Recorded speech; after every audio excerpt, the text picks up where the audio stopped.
तो solution chapter की exercise हमारी चल रही है, जिसमें से एक पार्ट हम लोगों ने कंप्लीट कर लिया है ना। हम लोग ने थ्योरी क्वेश्चंस को पूरा रिवाइज कर लिया, उसको हम लोग ने लास्ट लेक्चर में देख लिया। अब हम लोग क्या करेंगे, आज सोल्यूशन चैप्टर के एमसीक्यूज़ को देखेंगे। एमसीक्यूज़ में कई सारी गड़बड़ है, बहुत सारे एमसीक्यूज़ का आंसर, कई सारे जो आपके सोल्यूशंस अवेलेबल है उसमें रॉन्ग दिया हुआ है, तो उसको मैं सही कराता हूँ। ठीक है, क्लियर हो गया।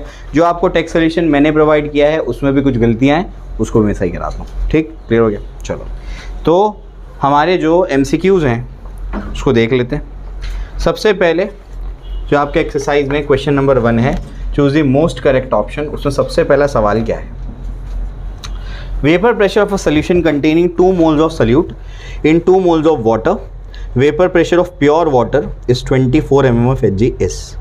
आपको पूछा है कि वेपर प्रेशर ऑफ क्या, सोल्यूशन, ये आपको निकालने बोला है, और आपको क्या दिया गया है, number of moles of solvent. Solvent का नंबर ऑफ मोल्स कितना है, 2 moles, ठीक है ना, उसके 2 moles हैं, और number of moles of solute भी कितना है, 2 है।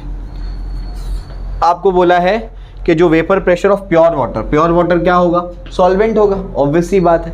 तो जो आपका P0A है वो कितना दिया है, 24 mm of Hg, इतना अपने को वेपर प्रेशर दिया गया है। आपको वेपर प्रेशर ऑफ क्या निकालना है, सोल्यूशन निकालना है। तो वेपर प्रेशर ऑफ सोल्यूशन कैसे निकालेंगे, तो वेपर प्रेशर ऑफ सोल्यूशन जो है वो क्या होता है, वो होता है partial vapour pressure of solvent plus partial vapour pressure of solute.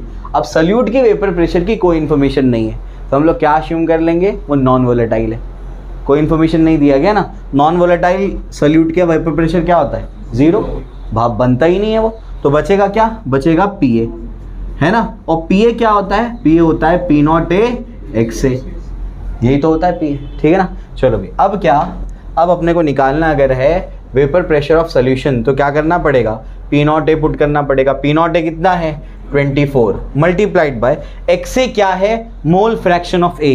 Mole fraction का formula number of moles of A divide by total number of moles, ठीक है ना। तो बेसिकली मोल फ्रैक्शन का फॉर्मूला क्या है, वो है Na डिवाइड बाय क्या होगा, Na प्लस NB। तो 24 इंटू Na कितना है, 2, Na प्लस NB कितना हो जाएगा, 4, 2 प्लस 2 कितना हो जाएगा, 4। तो बताओ क्या होगा, जल्दी से बोलो, 4 1 जा 4 6 जा 6 2 जा क्या होगा, 12 mm ऑफ Hg। कौन सा ऑप्शन है, चेक कर लो, डी, ठीक है ना। समझ में आ रहा है, ये सोल्यूशन कहीं नहीं मिलेगा तुमको, ये तो मिल जाएगा, इसका आंसर ये है, सॉल्व करके कहीं नहीं मिलेगा, ठीक है, कॉपी कर लो उसको। चलिए, तो अब नेक्स्ट क्वेश्चन क्या कहता है उसको देखिए।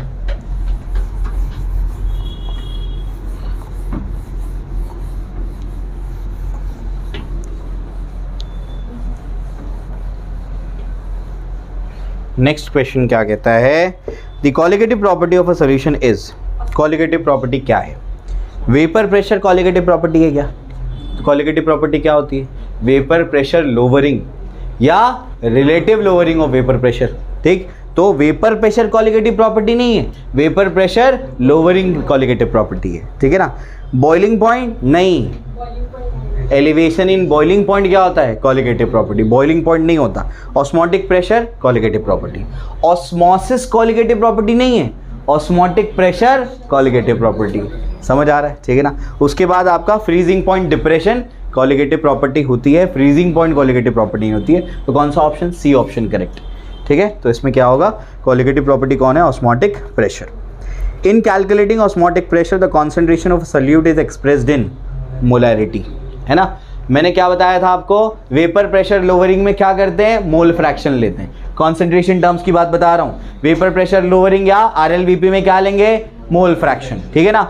बॉइलिंग पॉइंट एलिवेशन और फ्रीजिंग पॉइंट डिप्रेशन में मोलैलिटी क्या लेते हैं, मोलैलिटी L, ठीक है ना। और लास्ट ऑस्मोटिक प्रेशर में मोलैरिटी R, मोलैरिटी R, ठीक है। चलो भाई, तो इसमें क्या लेते हैं, molarity. Ebullioscopic constant is the boiling point elevation when the concentration of solution is. कैसे आएगा ये बताओ, बॉइलिंग पॉइंट एलिवेशन की बात हो रही है, तो फॉर्मूला क्या है, Kb × M। तो आपको बोला है कि ये जो कांस्टेंट है is the boiling point elevation, ये कब बॉइलिंग पॉइंट एलिवेशन के बराबर होगा, तब कॉन्सेंट्रेशन कितना होना चाहिए। अब समझो क्या बोल रहा है, बोल रहा है कि ये जो आपका कांस्टेंट है ना, मोनाल एलिवेशन कांस्टेंट, और ये क्या है, बॉइलिंग पॉइंट एलिवेशन, ये कब बराबर होगा, जब M का वैल्यू 1 होगा।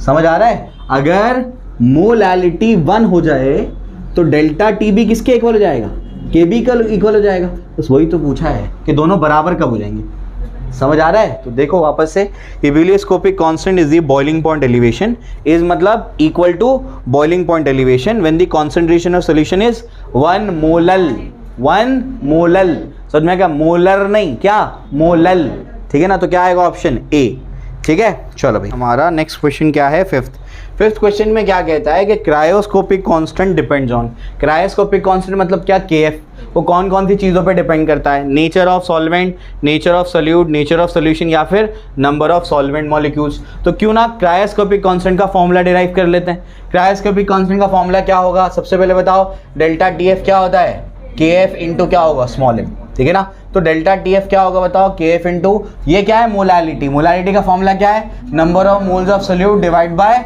मास ऑफ सॉल्वेंट इन किलोग्राम, ठीक है ना। अब जो आपका number of moles of solute है उसको क्या लिख सकते हो बताओ, mass of solute, mass upon molar mass, तो molar mass of solute divide by यहाँ पर क्या हो जाएगा, डब्ल्यू है, ठीक है। मास को हमने क्या लिखा है, डब्ल्यू बी लिखा है, ये हो जाएगा डेल्टा टी एफ। अब क्या हो जाएगा, इसको सॉल्व करो और के एफ निकालो, तो देयरफॉर क्या हो जाएगा, delta T F is equals to क्या हो जाएगा, K F W B divided by क्या होगा, एम बी डब्ल्यू ए।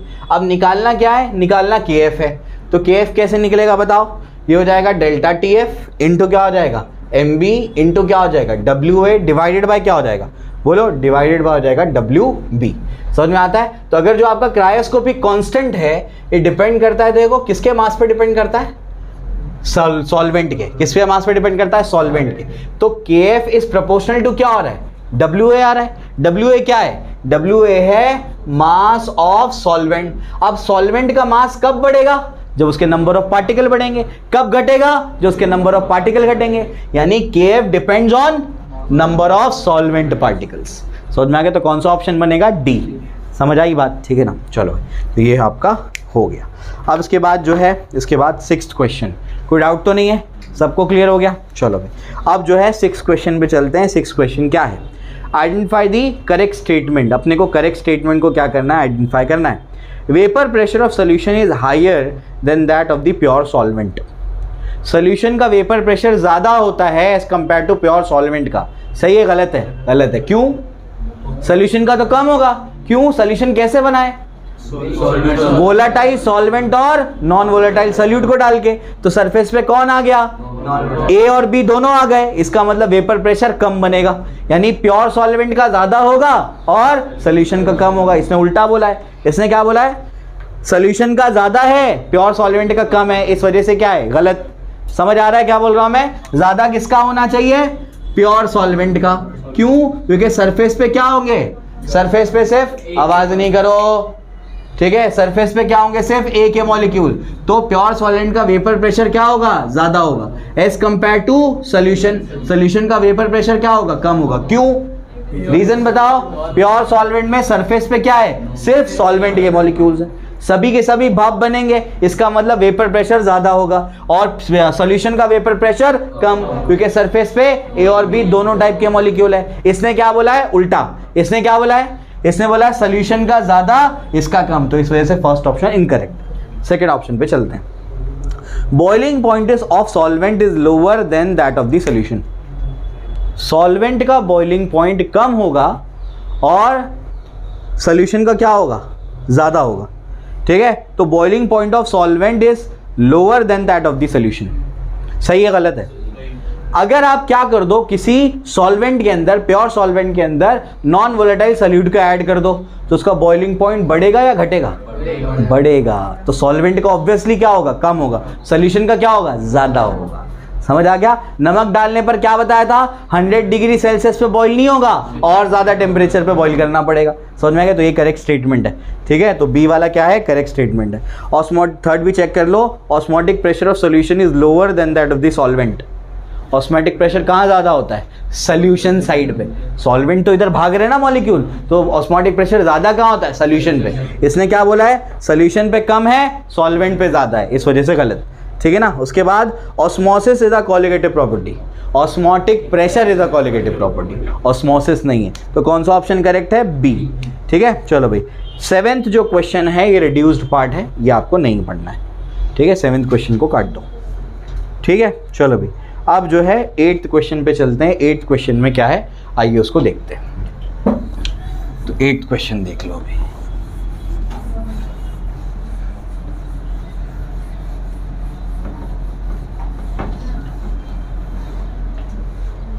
चलिए तो 8th क्वेश्चन क्या है, osmotic pressure of blood is 7.65 atmosphere at 310 Kelvin. An aqueous solution of glucose isotonic with blood has percentage by volume। Percentage by volume का मतलब क्या है, ये भी एक कॉन्सेंट्रेशन टर्म है, समझो। कॉन्सेंट्रेशन टर्म कौन कौन से पढ़ लिए, मोल फ्रैक्शन, मोलैलिटी, मोलैरिटी, समझ में आ गया, ये सब क्या है, कॉन्सेंट्रेशन टर्म है, ठीक। अब क्या, परसेंटेज वेट बाय वेट, ये भी एक कॉन्सेंट्रेशन टर्म है। वेट ऑफ सॉल्यूट यानी mass of solute divide by mass of solution into 100, ठीक है। एक होता है concentration term percentage volume by volume, क्या मतलब, क्या मतलब, volume of solute divided by volume of solution into 100, समझ आ गया। एक होता है परसेंटेज वेट बाय वॉल्यूम, ये क्या होता है, ये होता है वेट ऑफ सॉल्यूट, बोलो भाई देख के समझ में आ रहा है ना, weight of solute divide by क्या होगा, वॉल्यूम ऑफ सॉल्यूशन इनटू 100, ये होता है परसेंटेज वेट बाय वॉल्यूम। तो अपने को इसी को निकालना है इसके अंदर, परसेंटेज बाय वॉल्यूम बोला है, ठीक, क्योंकि दो वॉल्यूम वाला केस नहीं है, एक अपने को मास मिलेगा, दूसरा क्या मिलेगा, वॉल्यूम मिलेगा। आप बोलेंगे नहीं समझ में आ रहा, मैं समझाता हूँ, सब्र करो। ये अपने पास क्या है देखो, 8th क्वेश्चन में दिया गया है ऑस्मोटिक प्रेशर कितना है, 7.65 एटमॉस्फेयर, ठीक है।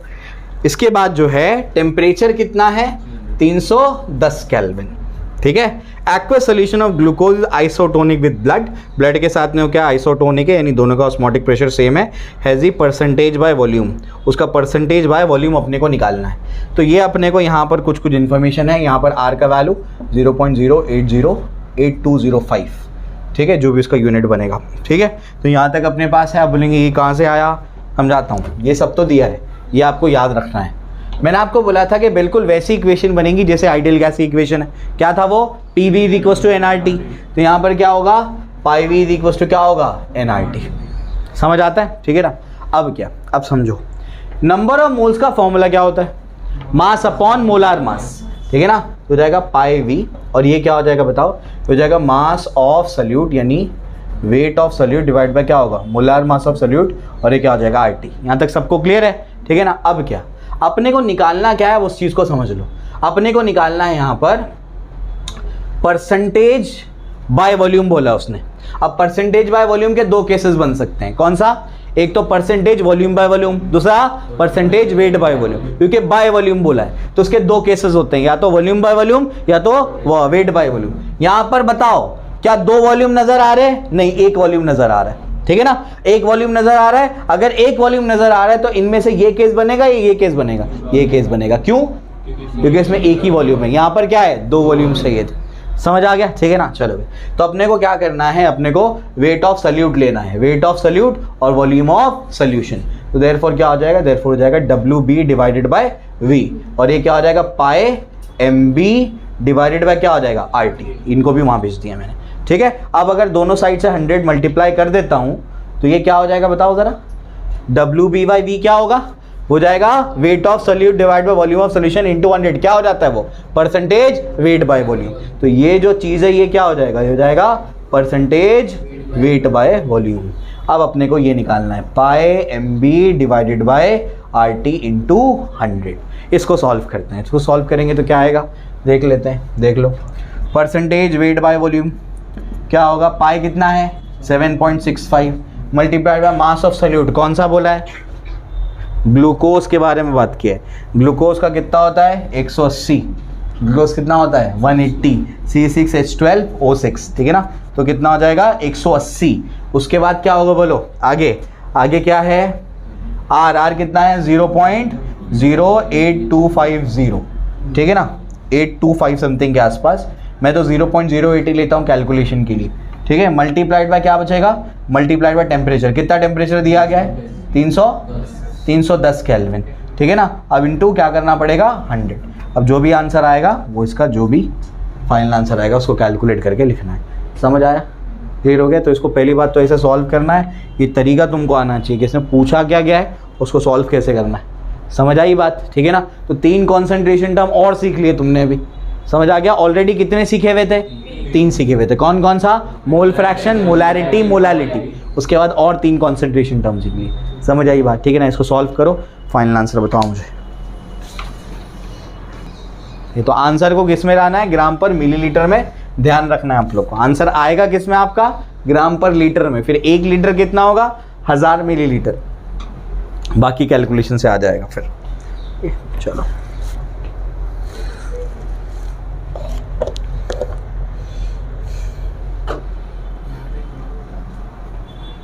हो गया, देखो। चलो तो ये हम लोग ने कर लिया। अब इसके बाद जो है आगे बढ़ते, नेक्स्ट क्वेश्चन पे चलते हैं। याद रखना इससे आंसर किस में आएगा, ग्राम पर लीटर में। फिर आपको उसको कन्वर्ट करना पड़ेगा ग्राम पर मिलीलीटर में, अगर आपको वो आंसर चाहिए जो आपके टेक्स्ट बुक में दिया गया है, ठीक है ना। चलो 9th question, vapour pressure of solution is. Solution का वेपर प्रेशर जो होता है, अब यहाँ पर सोल्यूशन में सॉल्यूट और सॉल्वेंट के बारे में कुछ इन्फॉर्मेशन नहीं, तो हम लोग कौन सा केस लेते हैं, वोलेटाइल सॉल्वेंट और नॉन वोलेटाइल सॉल्यूट। दिया नहीं है मतलब क्या करेंगे, नॉन वोलेटाइल सॉल्यूट लेंगे। यानी बेसिकली अगर वेपर प्रेशर ऑफ सोल्यूशन लिखना है तो क्या लिखना पड़ेगा, P0A इंटू XA लिखना पड़ेगा। तो जो क्यों, क्योंकि सॉल्यूट को क्या लेंगे, नॉन वोलेटाइल। समझ आ रहा है। तो जो आपका वेपर प्रेशर ऑफ सोल्यूशन है इज डायरेक्टली प्रोपोर्शनल टू क्या हो जाएगा, XA हो जाएगा। XA क्या है, mole fraction of solvent. Mole fraction of क्या, सॉल्वेंट। तो vapour pressure is directly proportional to mole fraction of the solvent. कौन सा ऑप्शन है, mole fraction of the solvent. कौन सा ऑप्शन है, सी ऑप्शन है, सी ऑप्शन है। ध्यान से देख लो, अरे डी चेक करो, डी ऑप्शन है ना। क्यों गड़बड़ कर रहे हो तुम भी रट्टा मार के बैठे हो या सोल्यूशन लेके बैठे हो, रॉन्ग दिया है ना। उसमें क्या दिया, उसके अंदर देखो, उसमें दिया है inversely proportional to mole fraction of the solute. ये दिया है ना, किधर इनवर्सली प्रोपोर्शनल है, नहीं है ना। टारगेट में भी गलत छपा हुआ है, यहाँ पर भी गलत छपा हुआ है। हर जगह यही चलेगा, जो टीचर तुमको कॉलेज में कराएगा वो भी यही कराएगा, और जो कॉलेज में सही मार्क्स मिलेंगे वो भी इसी में मिलेंगे। समझ आ गया, किस पे, जो टारगेट में छपा हुआ है। समझ आ रहा है क्या बोल रहा हूँ मैं। मैंने बताया था रोटेशन डायनेमिक्स में भी गलत आंसर छप गया, सब वही ले रहे हैं। अरे तुम्हारे पास अकल नहीं है क्या, तुमको नहीं समझ में आ रहा गलत छपा हुआ है वो सब। टीचर, एक बच्चे ने मेरे को कमेंट किया था यूट्यूब पे, सर टीचर उसी पे मार्क्स दे रहा है जो टारगेट में छपा हुआ है। वो देख ही नहीं रहा है कि इसका डायरेक्शन तो नीचे आएगा, उसको समझ ही नहीं आ रहा है टीचर को। यही प्रॉब्लम है, टीचर रट्टा मार के चले जाता है, वही जो लिखा हुआ है वो जाके वॉमिट कर दो वहाँ पे।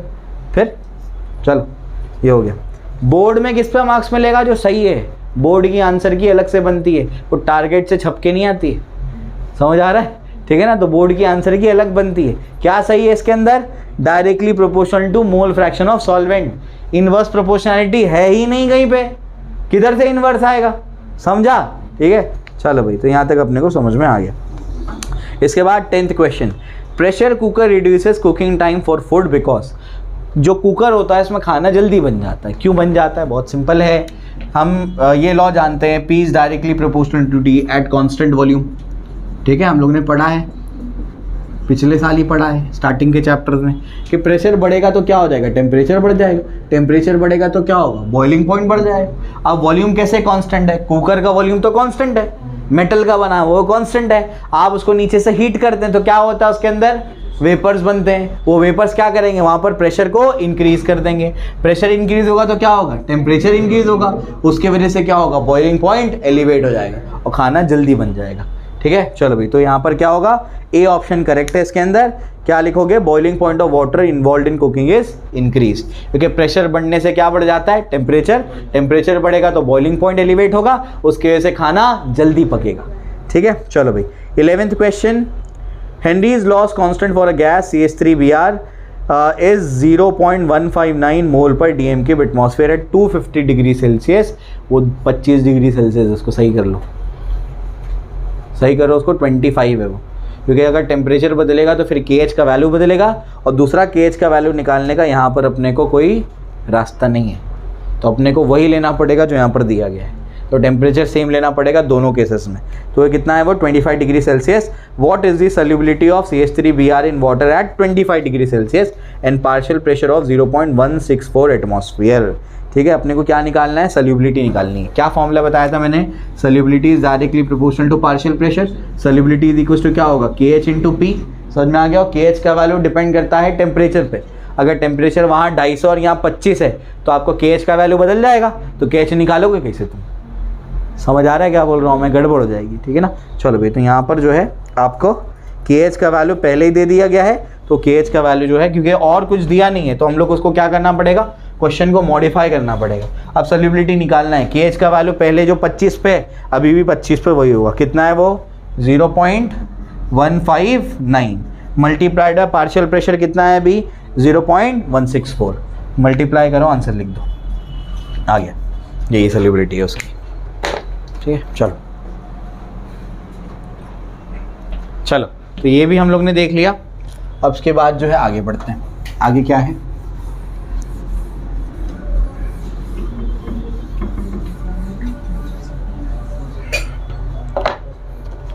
Which of the following statement is not correct for 0.1 molar urea solution and 0.045 molar sucrose solution? 0.1 molar urea solution, 0.05 molar sucrose solution. ठीक है, चलो भाई, कौन सा करेक्ट नहीं है? हाँ, osmotic pressure exhibited by urea solution is higher than that exhibited by sucrose solution. Osmotic pressure के बारे में पूछा है। ऑस्मोटिक प्रेशर का फॉर्मूला क्या है, पाई इज इक्वल्स टू क्या होता है, बोलो, पाई वी इज इक्वल्स टू क्या था, nRT। फिर n बाई वी को क्या लिखा था मैंने, बताओ, m लिखा था। क्या लिखा था, मोलैरिटी, mRT। फिर मैंने बोला था ज़रूरी नहीं मोलैरिटी कॉन्सेंट्रेशन टर्म हो, कोई भी कॉन्सेंट्रेशन टर्म हो सकता है।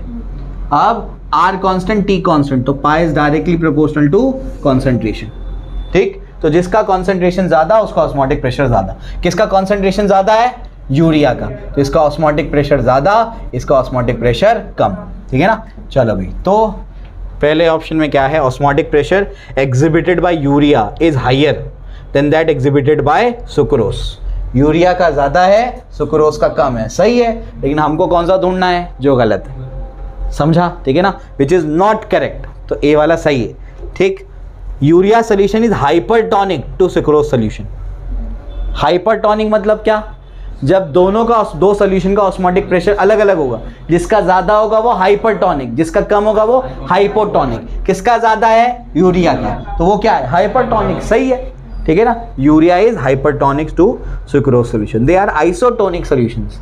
ये गलत है, क्यों, आइसोटोनिक कौन होता है, जिनका ऑस्मोटिक प्रेशर सेम होता है, तो सी वाला गलत है। Sucrose solution is hypotonic to urea, ये सही है। तो बेसिकली सी ऑप्शन क्या है, इनकरेक्ट। समझ आ गई बात, ठीक है ना। तो टोटल तुम्हारे जितने भी दिए हुए हैं सब मैंने करा दिए। अब जो है हम लोग नेक्स्ट सेशन में क्या करेंगे, इसके न्यूमेरिकल्स। ठीक है ना, 1 घंटा तो सिर्फ MCQs ने ले लिया, इतना सब समझाना था उसके अंदर। ठीक है, चलिए भाई, फिजिक्स निकाल लो।